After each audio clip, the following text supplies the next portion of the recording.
మిశ్రమ సంఖ్య తీసుకుంటే n = 999.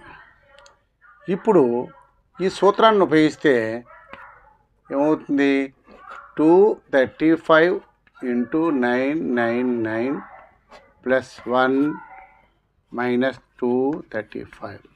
235 × 1000 - 235. 235 000 - 235. 5.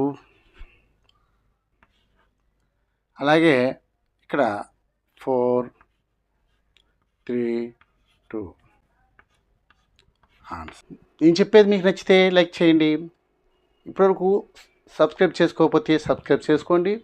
బెల్ ఐకాన్ యాక్టివేట్ చేసుకొని నేను చెప్పే ప్రతిదీ కూడా ముందుగా